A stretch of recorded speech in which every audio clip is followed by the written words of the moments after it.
Hello, everybody. Once again, thank you for waking up and shining on with us here today at the Bring Me to Life podcast at Shine Time Studios, where it's Shine Time all day. I'm sorry you had to hear that, but honestly, I'm not sorry, because we should not be sorry for who we are, and we should also not be sorry for going through any of the experiences that we've been going through. Who we are is an eternal being. That who we are is one aspect of God. And there are a lot of, people out there who haven't awakened to this information yet, who try to push the illusion on you. And that's part of life, that's part of Earth. But just don't let that overwhelm you. Don't let that get you down. Don't let that make you feel like you're alone in this world, because you aren't. So on this episode, we talk with a man by the name of Brandon Tracy, and he is a musician. His musician name is Liquid Sound Theory. He is up on our website, projectbringmetolife.com. And he also was on season 1 of the Bring Me to Life podcast. And I believe that was episode 43, something like that. It will say, I believe, Liquid Sound Theory or something like that. So make sure you check that out. But on this episode, he gets into how substances can open you up to attacks from energetic beings that aren't there for your highest good. We talk a lot about what that can mean, like what it means when you take psychedelics, what it's like when you take LSD, things like that, and how that can open you up to energy that you do not want. So this is very, very important. This is a very important, I'm serious, very important topic that we talk about, because there are, with the rise of quote unquote the new age, it's important to know this information, because there's a lot of people who are just now getting into psychedelics, who are just now, doing those ayahuasca ceremonies, and there is some research that needs to be done. There's some information that you need to know before you do those. And through this podcast, we get into that information. And I think it's really important for all of us to listen to this and to be open to hearing it. He does talk about some very controversial things, and he does talk about some things that, not everybody will agree with, but I think it's important that you keep an open mind, you keep an open heart, and you just give this podcast a listen and see what resonates with you, see what doesn't resonate with you. And that's what's really important, is that you find your own truth. You find what's real to you. And you can do that by listening to your intuition. You can do that by feeling what resonates with you, because deep down we have the ability to know what's true for us personally, to know what's true for our experience. Yeah. Please stay tuned. We're going to take just a short break to show you our very cool intro. And if you're listening on iTunes, make sure you subscribe to us on YouTube, because you can see the intro, which looks really cool. So go ahead and do that. We're going to take a very short break. We'll be right back with Brandon Tracy of Liquid Sound Theory. For many of us, spirituality is just the quest to find essence or true meaning, and to really just connect with a higher consciousness. Welcome to the Bring Me to Life podcast. Connecting with your spirituality is very important in this life. By becoming mindful of all of that, you can realize where you are and if that is leading you to where you want to go.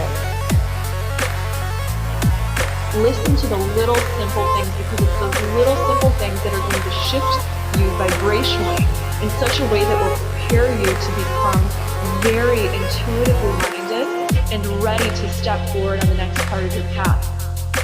I hope you can feel the love that's inside you, that's inside me, that connects us.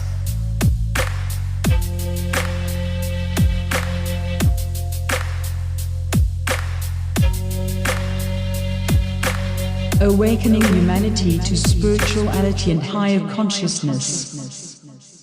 And welcome back, everybody. Hope you enjoyed that intro. I worked really hard on it.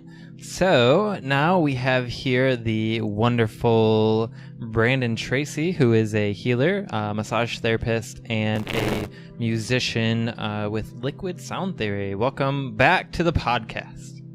Thanks. Yeah. So I think you were on, I think it was season 1 actually. So we're on season 4 now. So oh wow. Yeah, it's been a while.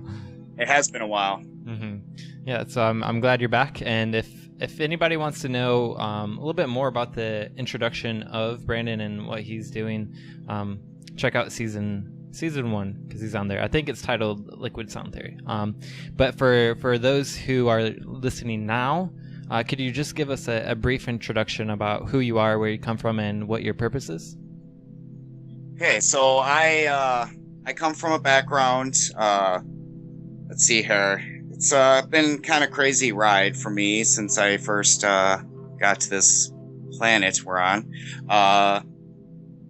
I've had a whole nother lifetime. I've had multiple lifetimes within this one life. And I don't know, around 2012, I had a major awakening.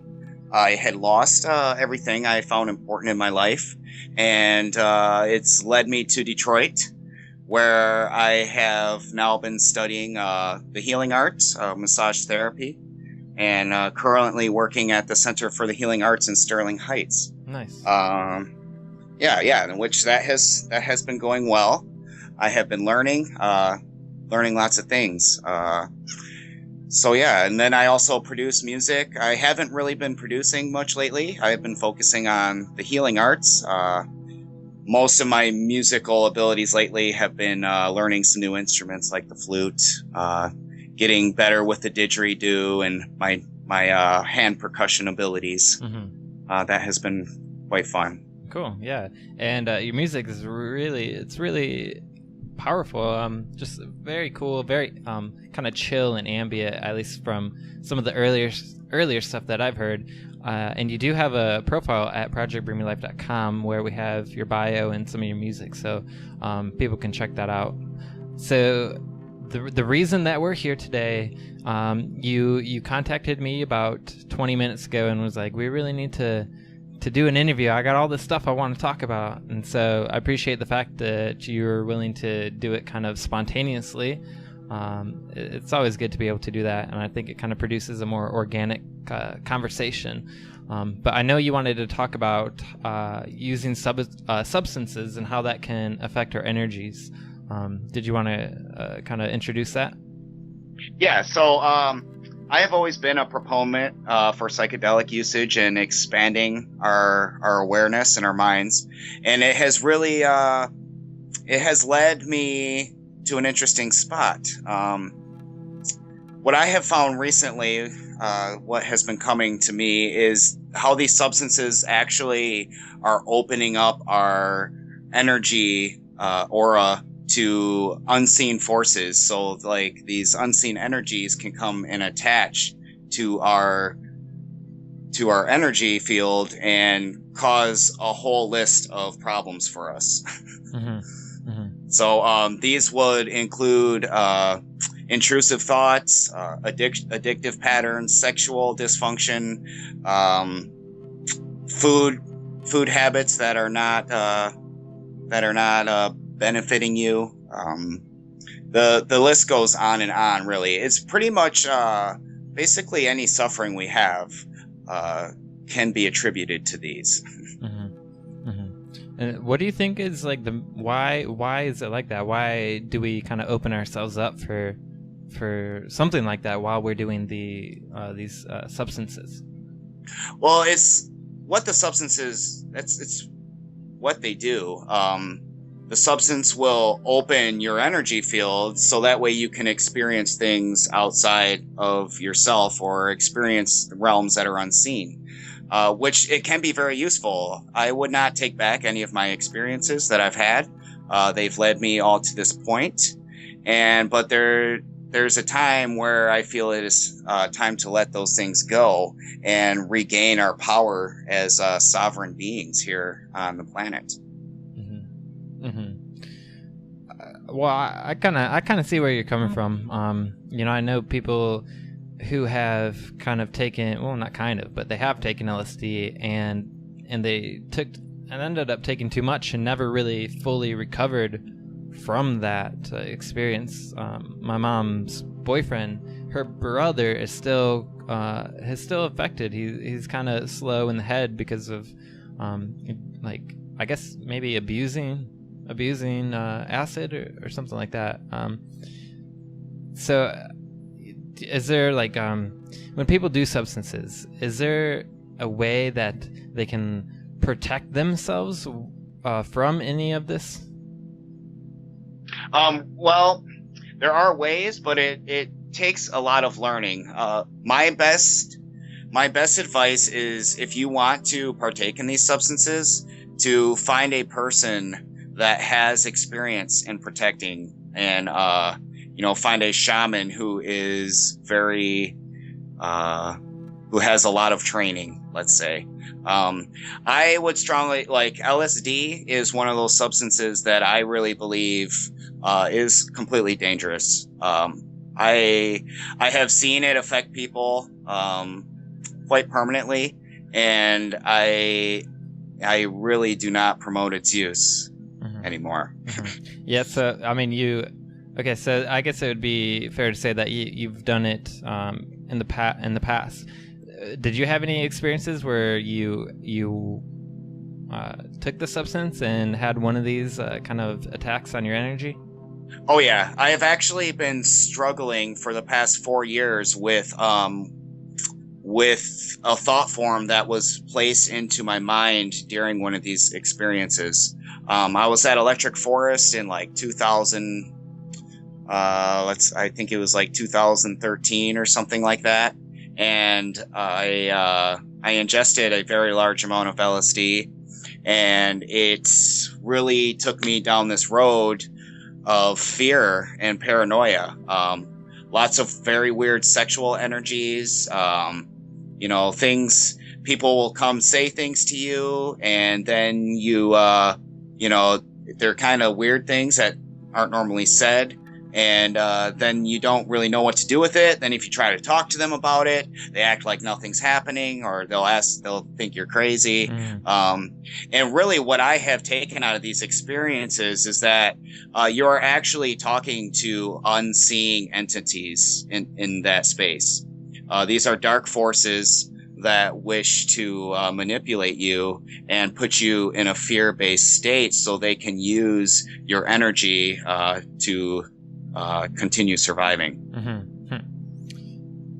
That kind of brings up this story that Ashton Robertson, Spaceship Earth, he talked to me about it, and I think it was a member from the band Creed, or a band like that, where one of the band members ended up taking a lot of drugs, and he ended up traveling the country telling people that angels were guiding him, but instead of doing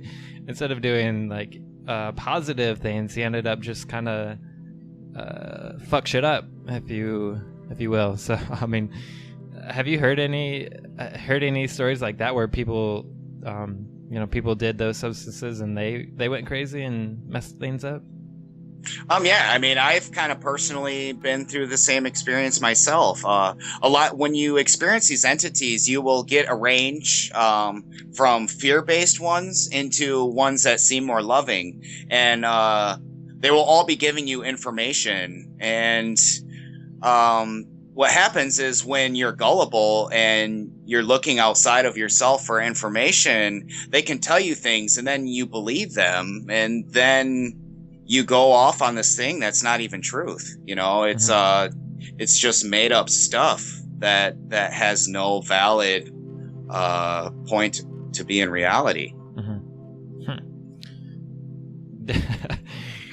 Yeah, I mean, this is so interesting because in 2012, which is, I don't know, it's some of like the first times that I had experienced LSD and mushrooms and some of those other psychedelics, and it seemed like those were like a great tool to help us on our spirituality and evolution and raising our vibration and whatnot.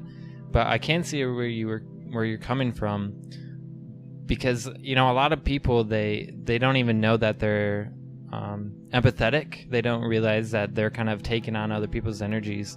And when you do psychedelics, it really just heightens all of your senses, including empathy. And so I can see where they would pick up a lot of stuff because they're so open. They don't really realize that they're open. But why do you think this shift from using psychedelics as a tool to like psychedelics becoming maybe more harmful for us? I would say the shift is happening. Let's see. We need to be more grounded right now. Really, for us to do what we came here for, we need to be grounded here in reality. We could go off on all these psychic adventures, and they're really helpful tools for opening your mind to all these possibilities. I know before I did psychedelics, I was like an atheist type person that only believed in what I could see, hear, touch, and feel. And experiencing those things has really opened me up to all the possibilities. And, it's nice for that to open the door, but once the door is open, you gotta walk through it. You just can't keep coming up to the door and opening it over and over again, because then you're letting things in that are not of your benefits. Yeah, I totally agree. So I know you mentioned that you were reading a book that talked about this. Is there... Yes, before I get to the book, though, I would like to talk about the ayahuasca a little bit. Okay, yeah. This seems like a pretty important topic, and it's becoming pretty mainstream to go sit in ayahuasca ceremonies. I have sat in 7 myself, and I thought of them to be as very healing, but what I seem to notice is the healing was very temporary. I would feel very synchronistic for the following weeks, but then after that, it kind of falls away, and you have to come back for more. And so now we have ayahuasca circles where people are they've done ayahuasca 30 times, and they're still in need of healing. So what I am noticing with ayahuasca is the different groups they're not working together. It's like the shamans it's more of a business. They want the clients, and they want to keep their clients. And, these shamans are using psychic forces to hold these clients and attract new clients. Ayahuasca is a very opening thing, and I do believe it can be a very powerful medicine, but you have to be very wise of the shaman that you are choosing and know that they have been trained for a very lengthy amount of time, and that they themselves have no entity attachments within them. Right. If they do have entity attachments, those attachments will reach out and send psychic darts at people and really cause a lot of confusion and upset. I know a lot of people that they do the ayahuasca, and it seems they're more of an emotional wreck afterwards than before. And to me, what that is signifying is picking up an entity attachment. I think that brings up a great point too, that for the westernization of psychedelics and of ceremonies is it's dangerous, because like you said, there are some businesses who want to keep the clients and want to keep the revenue coming and flowing in. So I think it is important that we as spiritual beings, and now that we are getting to like the next level and we're raising our vibration collectively, that we all take the time to do our own research and to make sure that we do choose somebody who is doing the ceremony for our benefit and not for business or for their career or whatever it is. So I think that's a great point. And we should be careful that our ascension, that our awakening isn't taken over by the corporate world and taken over by the Western sort of culture that was created, because there's been times where we've had revolutions and we've had moments where we all like became awoke and we tried to do stuff, but then we didn't take the time to do it properly and to make sure that it wouldn't be taken over by greed and fear and things like that. So I'm really happy that you brought that up. Yeah, and really, this all comes down to like owning our power. So what I've been receiving lately from my higher being is every time we are reaching outside of ourselves to heal something within, we are actually giving our power away to that thing. We're saying, "Oh, I'm broken, and so I need you to fix me," and that is just causing more and more problems within. It's imprinting the belief in our heads that we are broken, and we are not.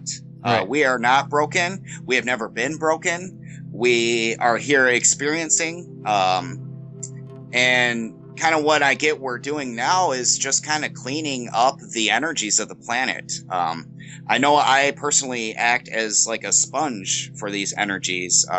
I'm highly empathic and sensitive to these things, and so these energies just tend to gravitate towards me, and it's caused me a lot of suffering in my life, a lot of anxiety, depression, confusion, not knowing who I am, always feeling all these other things. And last night I had this epiphany, and I realized all that stuff isn't me. It's not any of us. Any anxiety you feel, it's not because you're broken. It's because there's this like unseen force that is leeching off your life force, and it's really important to learn how to deal with these forces and take the matters into our own hands.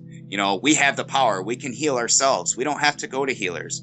I mean, I'm working as a healer, and I can see this. It's another business. Now that I'm getting into it, it's just more healing. And to tell you the truth, I think the healing well will never end. You could sit here trying to heal yourself of things for eternity, and you will always find new things over and over again. Until you sit and say, I've had enough and I'm taking my power back as a being, and realize that all these things aren't you. Every time you have anxiety, it's not you. Every time you're depressed, that's not you. Every time you're having an intrusive thought, it's not you. It is an energy using you to obtain its own needs of survival. Yeah, there's a man that we interviewed by the name of Daniel Donovan, known as Techno Shaman, and I remember seeing a quote by him that said, my job as a healer is to awaken the healer within you. So like we are all our own healers, and we all have the answers within ourselves. I think that's definitely a great point. If you're gonna go to a healer, make sure that they're like in it to help awaken the healer within yourself, instead of like, you gotta keep coming back to me because you need me.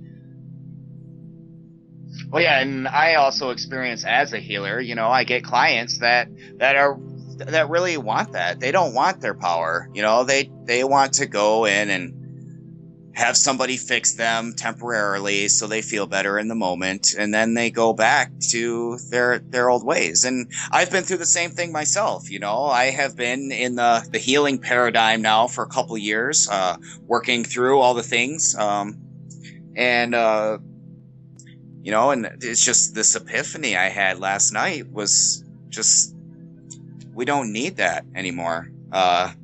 We are perfect in every single way. Mm-hmm. And every time you feel out of sync with yourself, it is most likely due to lower density energies that are using you. Mm-hmm. Yeah, that's a great point. We became a free country for a reason, and we wanted to get away from people controlling our lives and people telling us what to do. And it's kind of a paradox that, we became a free country just to want to have somebody control us again.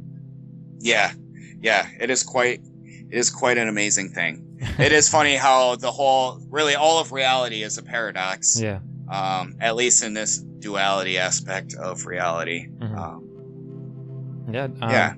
So did you want to bring up that book? Yeah. So what kind of started this epiphany was a book. It's called The Practical Psychic Self-Defense Handbook, A Survival Guide by Robert Bruce. So this book kind of goes more into detail about these unseen forces and what kind of symptoms they cause, and then it gives you a lot of things that you can do yourself to help relieve yourself of these. And the main thing that really helped me a lot was there's a mantra in the book that they have on it's like headlines every chapter, and saying this mantra, I had a dramatic shift. I woke up I have been addicted to tobacco for quite some time. My eating patterns have been really crazy. And after this epiphany last night, it's all gone. Poof. It's just like it's not even there.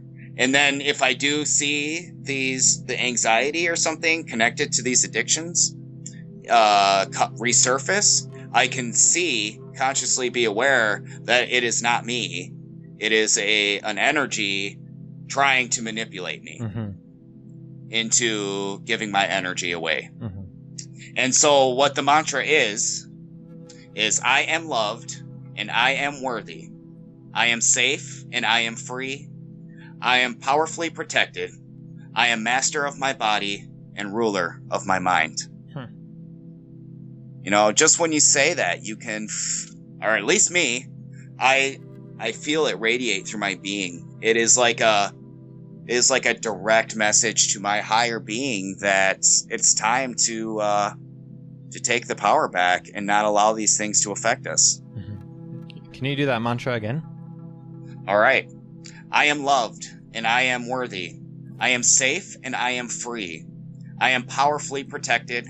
I am master of my body and ruler of my mind.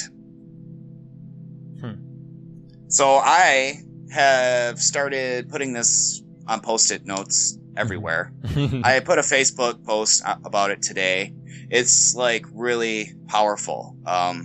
Really, really powerful. Mm-hmm.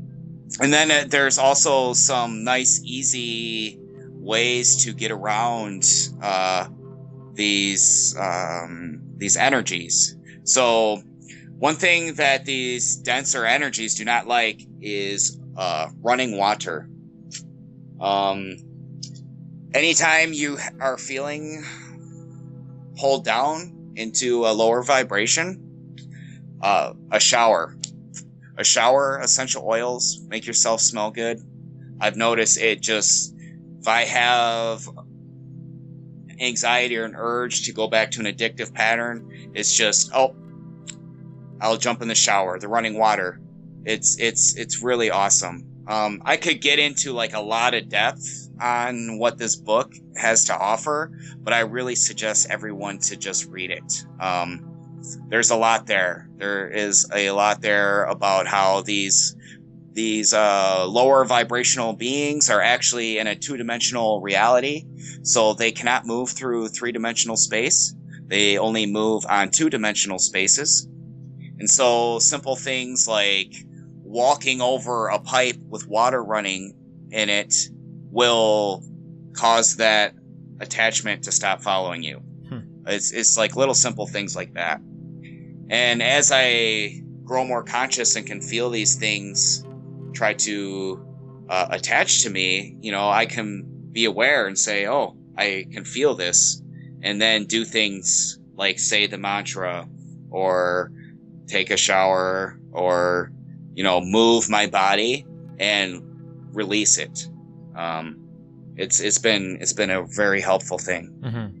Yeah, and I absolutely love that you said little simple things like that, because in our new intro for the podcast, there's a quote by Sarah Hall, and she says, pay attention to the little simple things, because those little simple things will raise your vibration and help you on the, help you go forward on the next part of your path. So, and everybody who's listening, you should definitely pay attention to what we're talking about here. I think this is such a powerful topic, and one that I haven't really thought about until you brought it up on the show. So, is there any substance or any tool that is kind of psychedelic, or just like a psychedelic, but doesn't have that effect where it opens you up to psychic vampires or two-dimensional energies affecting you? I don't have a for sure answer on that subject, but there are some substances that I have so far deemed a little safer. And I do have to say, once you are conscious of this effect and aren't so gullible to these forces, it makes you a lot stronger when using substance, to be able to see when it's happening and not be gullible and be like, oh yeah, you guys are right, I'm going to listen to everything you say.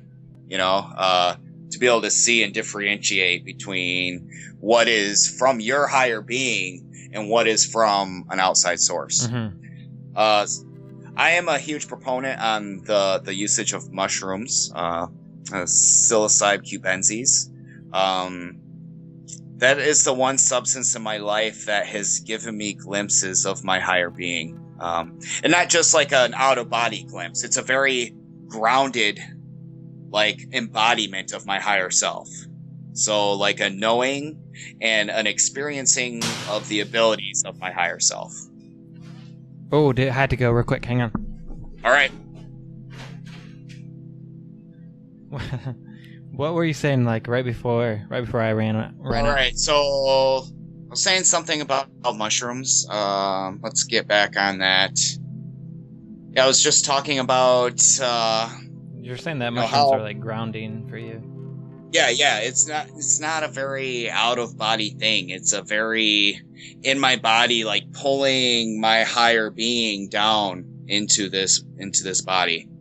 And it's quite an amazing experience. Yeah, I definitely agree.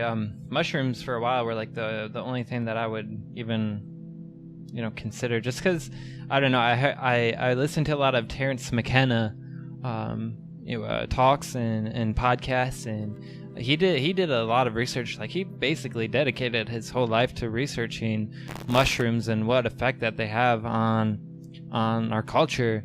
And he was saying that mushrooms were pretty much one of the reasons that we kind of our society kind of evolved into a civilized world.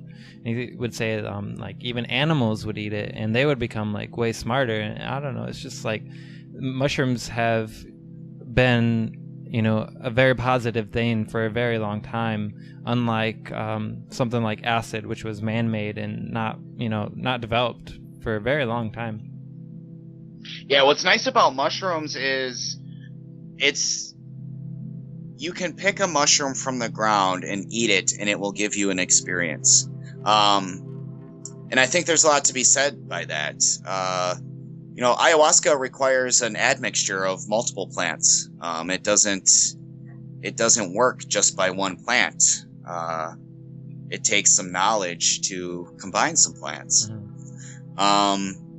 And so mushrooms you can pick right off the ground, and they will give you a very spiritual oneness with the planet type of experience. And I find it a very valuable thing for people to experience. Yeah, I would say though, if definitely make sure you know what kind of mushroom it is before you eat it. Oh yeah. You don't want to go. Yeah, you need to know. You need to know what you're getting. Right. I do not condone going out into the woods and picking a mushroom up and eating it. It can be very poisonous. Make sure to do your research and actually know what you're doing. Know what mushroom you're getting yourself into. Yeah. Cool. Oh man, that I think this is a crazy topic, and obviously there were some forces that didn't like it. So I think that just kind of validates the importance of what we're doing. Oh yeah, it's extremely important, and I think one thing to remember about these forces is that to have compassion for them.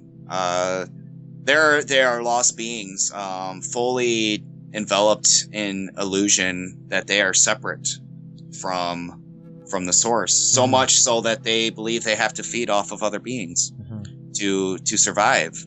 And they all they really need to do is return home, and then they can come and enjoy the planet with us as we transform it into the heaven that is coming.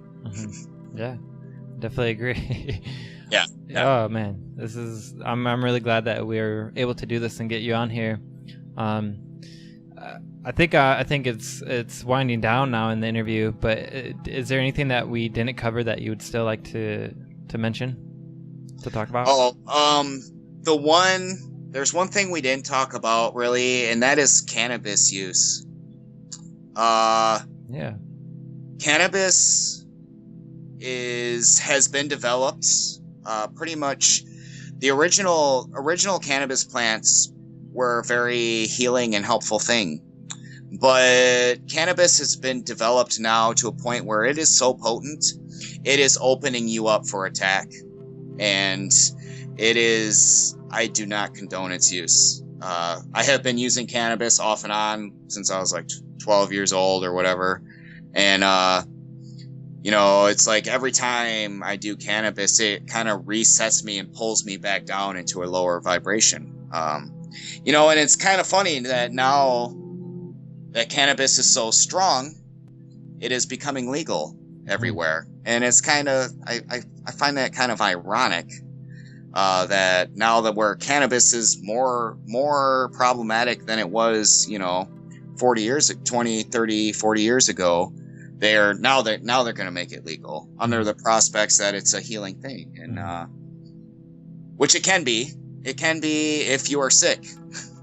If you aren't sick, it can be very damaging, and I have experienced that firsthand, and I know lots of other people who have. It can be very draining, and I mean that's my opinion, and everyone's entitled to their own opinion and figure that stuff out on their own. Yeah, does it make a difference if it's like say it was like somebody that you know how they grew it, if it was like organic and they didn't use chemicals and stuff like that, is that something that will make a difference? I do think it is something that makes a difference. As with everything, intention is a very powerful thing, and so when you have these growers that are growing cannabis for the intention of making money, then they're imprinting that into the cannabis, and that makes you more susceptible to these energies. I do believe that cannabis, if grown outdoors, with a strain that's not so potent, can be very useful. Especially, I know Willie Nelson talks a lot about how, the marijuana from his time, he could smoke joints all day, because it was weak and it would just relax you. But I'm finding more and more now that the marijuana nowadays is so potent, if you're not like a full-time user of it, you take one hit of it and it can put you into a pretty anxious state, and kind of seems the opposite of relaxing to me.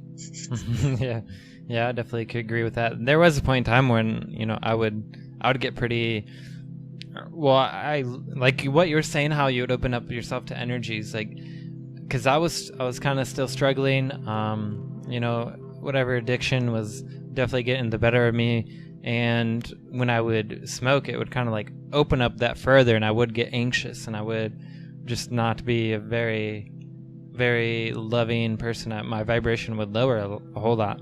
But after kind of transforming the addiction into something positive, or transcending it entirely and raising my vibration, and like you're saying, putting intention into something really does change the effect that it will have, because intention is so powerful. So I definitely agree with that, and definitely second what you're saying. Awesome. Yeah, so I think that's about all I had that I really wanted to touch on. Mm-hmm. So I definitely, reminder, read the book. That book is amazing. And, I guess if you're open to that book, it will really change how you're seeing things in this reality we're in. Mm-hmm. Yeah, for sure. And if you're out there, you're listening, and you still want to have those psychedelic experiences with those substances, definitely take time to do your research and make sure you know who's giving it to you, and to set the intention to protect yourself while you're going through those. Yes, and really sending an intention for protection may not be quite enough. There's a lot. Again, this all pulls back to the book. If you read the book, it'll give you practical ways to protect yourself, that aren't envisioning white light or any of the new age modalities that just seem to not work for me. Right. That's a whole new topic I could go on right there about the whole new age movement, but I'll save that for another time. All right. Yeah, definitely appreciated having you on again for season 4. And this is quite a lot of information to digest for everybody, and probably something that they're not used to hearing. So we'll definitely play one of your songs after our interview, so they can kind of chill out and just listen to music and kind of absorb everything. Awesome. Cool. Well, thanks for being on the show. Well, thanks for having me. It's always great to see and talk to you. Hopefully sometime soon it'll be in person. Yeah, definitely. Hopefully we'll see you again soon. Alrighty, man. All right. Peace. Yep. Bye.